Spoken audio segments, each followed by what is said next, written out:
Elivaldo, vamos falar agora a respeito da sabatina de Cássio Nunes Marques. O piauiense Cássio Nunes Marques está sendo sabatinado pelo Senado, Elivaldo Barbosa. É verdade, um dia importantíssimo. A sabatina acontece na Comissão de Constituição e Justiça do Senado, presidida pela senadora Simone Tebet, do MDB do Mato Grosso do Sul. É uma sessão bastante movimentada, muito lenta, porque são muitos os questionamentos. Todos os integrantes da comissão fazem os seus pronunciamentos, as suas análises e também as suas indagações ao indicado do presidente Bolsonaro para substituir o ministro já aposentado Celso de Mello no Supremo Tribunal Federal. E Cássio Nunes Marques, piauiense, está indicado como ministro do Supremo pelo presidente da República, passa por essa sabatina como uma das etapas da avaliação. A Yala Sena, do CidadeVerde.com, está acompanhando desde o início da sabatina esses questionamentos que estão sendo feitos ao desembargador federal Cássio Nunes Marques, indicado para ministro do Supremo Tribunal Federal. Yala, boa tarde para você. Boa tarde, Joelson, Elivaldo, boa tarde a todos. Joelson, dia D aí para o piauiense, o juiz federal Cássio Nunes Marques, que está sendo sabatinado desde as 8 horas da manhã aí pelos senadores da Comissão de Constituição e Justiça aí do Senado, né? Ele teve, o Cássio Nunes, ele teve meia hora para falar um pouco sobre sua vida e ele priorizou falar em relação à sua origem humilde aí os senadores, lembrou que morou no Saci por mais de 20 anos, se formou em Direito na Universidade Federal do Piauí e também lembrou que nesse período de dificuldade financeira, né, ele chegou a ter um carrinho de cachorro-quente, viu, Gelson? Toda essa trajetória de vida do Cássio você pode conferir no portal Cidade Verde. Ele se emocionou bastante, um dos momentos que ele mais se emocionou foi quando ele falou dos pais, né, a mãe e o pai dele, que são professores, e dos avós. Ele chegou a ficar, inclusive, com voz embargada. Ao ser questionado aí pelos senadores, aí começou os questionamentos, os senadores tiveram 10 minutos para fazer perguntas para o desembargador e ele 10 minutos também para responder. Então, já foi questionado, por exemplo, sobre o aborto, né? Ele falou que ser defensor do direito à vida, disse que era contra essa interrupção da gravidez. Ele também falou de temas polêmicos em relação à questão da prisão em segunda instância. Ele falou sobre a questão da polêmica do currículo, né, que foi a acusação de ter sido plágio. Ele negou e fez as explicações. E também em relação a essa licitação que ele liberou, aí foi ele que liberou a licitação no STF, no Supremo Tribunal Federal em relação às lagostas. Inclusive, esse questionamento foi feito aí pelo senador Jorge Cajuru, né, que é de Cidadania de Goiás, e ele respondeu aí. Vamos ouvir aí um trecho do que ele disse em relação a isso, Joelson. Quero fazer ao desembargador Cássio apenas um questionamento. Tem a ver com o edital de licitação do Serviço de Refeições Institucionais elaborado no ano passado pelo Supremo Tribunal Federal. Da lista constavam pratos à base de bacalhau, medalhões de lagosta, bobó e camarões ao vapor, além de vinhos com a exigência de pelo menos 4 premiações internacionais. Uma fortuna gasta. Contra a licitação milionária. Houve, doutor Cássio, recurso na Justiça e a juíza federal Solange Salgado suspendeu a licitação. Após recurso, o caso foi parar no TRF1, onde o julgamento coube ao senhor. Na sentença, o senhor foi favorável. Creio que alguns senadores aqui possam querer saber qual a sua posição desse voto. Vou tentar resumir o que foi que aconteceu nesse caso. O Supremo Tribunal Federal, a exemplo de quase todas as instituições no Brasil, ele tem essa licitação para a contratação de um jantar ou um almoço de forma pontual. Eu não julguei o mérito dessa causa, eu não votei, eu não fui o relator. Foi proposta uma ação para suspender esse certame licitatório. Eu estava na vice-presidência, no exercício da presidência, e me deparei com o caso. Então, diferentemente do que foi divulgado, não era uma licitação para utilização ordinária, era apenas pontual e eventual. E eu não sei informar, senador, sequer se isso já foi utilizado.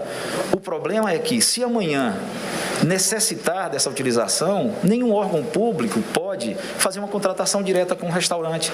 Há necessidade de uma licitação. E dentro daqueles itens da licitação, se elege o que é mais adequado. E para conforto meu, Vossa Excelência, eu votaria da mesma forma, em novembro ou dezembro do ano passado, essa licitação foi apreciada pelo Tribunal de Contas da União, que a julgou como lícita. Então, com mais ainda esse elemento, eu não teria, de forma alguma, nenhum motivo para pensar de forma diferente.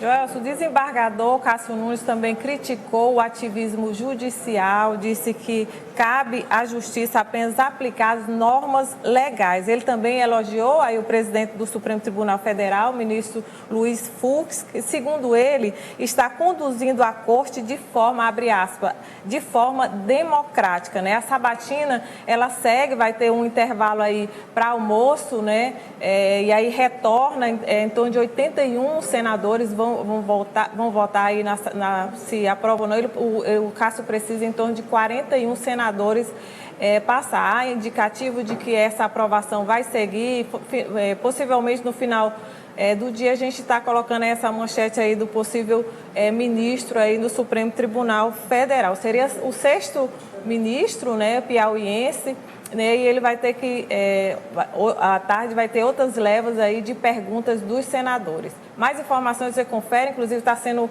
acompanhada aí ao vivo, online, você pode estar acompanhando todos esses questionamentos aí do Cássio Nunes Marques, que está sendo sabatinado aí para ser ministro do Supremo Tribunal Federal. Mais informações você confere no portal, Joelson. Certo, Yala. Então, Yala, deixa eu ver se eu entendi. As pessoas, vocês estão transmitindo ao vivo no cidadeverde.com. Quem quiser clicar e acompanhar a sabatina ao vivo, está lá no cidadeverde.com, é isso? Você pode acompanhar, a gente já pegou o link do Senado e você pode acompanhar através do portal Cidade Verde, sim. Tá certo. Yala, então, olha, você que tem o CV Play, já pode clicar também no CV Play, acessar o cidadeverde.com e acompanhar ao vivo a sabatina, tá bom? É simples, é prático, baixou o CV Play no celular, tem acesso a todas as informações do cidadeverde.com. Aliás, Yala, eu vi a reportagem também no cidadeverde.com sobre a história, né, a trajetória de Cássio Nunes Marques. Vocês fizeram uma espécie de biografia do desembargador piauiense que chega agora à indicação no STF. A gente foi falar com os vizinhos, amigos, advogados que trabalham aí com ele e, assim, a resposta foi bem receptiva. As pessoas falam que ele é bastante discreto, né, inteligente, não gosta de polêmica, né? Então, ele é bastante discreto. A gente revelou também que ele teve uma loteria aqui em Teresina, né? Ele revelou que teve esse carrinho, inclusive ele disse lá na sabatina, esse carrinho de cachorro-quente, porque ele tinha dificuldade financeira e também teve uma casa lotérica que demorou aí por cerca de 9 anos, mas a violência aí fez desistir, né? E aí ele seguiu, foi para Brasília, para o movimento OAB. Então tem depoimentos aí de amigos, de familiares, de pessoas aí próximas a ele, relatando aí como é a vida do Cássio aqui em Teresina. Direto do cidadeverde.com, trazendo informações para nós aqui no Jornal do Piauí. Elivaldo, detalhe, Cássio Nunes pode ser aí é o único nordestino, né, se for indicado na corte atualmente. Na composição atual. Na composição atual. E o primeiro piauiense da história. Bom para o estado do Piauí, Elivaldo. Exatamente, é um feito para a história do Piauí. Piauiense aqui do Conjunto Saci, na zona sul de Teresina, construiu uma história belíssima, começou lá de baixo com estudo, muito trabalho, muita determinação e chegou ao posto que já é bastante elevado como desembargador federal do Tribunal Regional da Primeira Região, que tem sede em Brasília, e agora com a indicação do presidente da República, que é uma indicação pessoal, mas não é uma nomeação.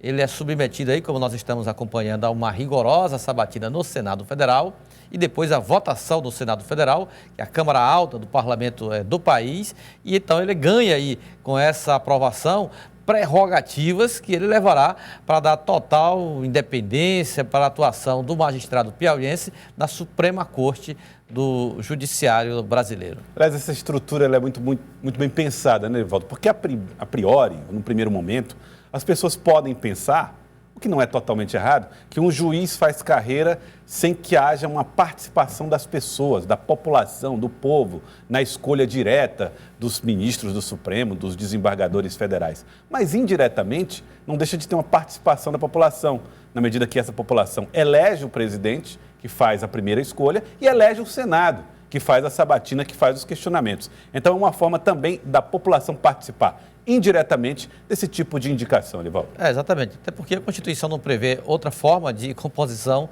da Suprema Corte que não seja essa, não é? Ou seja, às vezes você pode até imaginar que não tem a participação direta da população na escolha, mas aí é até complicado porque não se trata de um parlamento, a Suprema Corte não é um parlamento, é o Supremo Tribunal Federal, e que a composição ele passa exatamente pelo aval da principal casa do Legislativo, que é o Senado Federal, então ele ganha, de certo modo, essa legitimidade para, com toda a autonomia, independência, todas as garantias, exercer, assim, com absoluta isenção, independência, o papel de magistrado, e nesse alto nível do judiciário brasileiro. E, claro, com os olhos atentos da sociedade, né? A sociedade ela tem apontado, existe aí o expediente do impeachment que pode acontecer com o ministro do Supremo Tribunal Federal, as exposições que são feitas, as posições que cada um ministro assume são rigorosamente também acompanhadas pela sociedade, então é uma ação que requer muita transparência e competência do escolhido para compor o Supremo Tribunal Federal.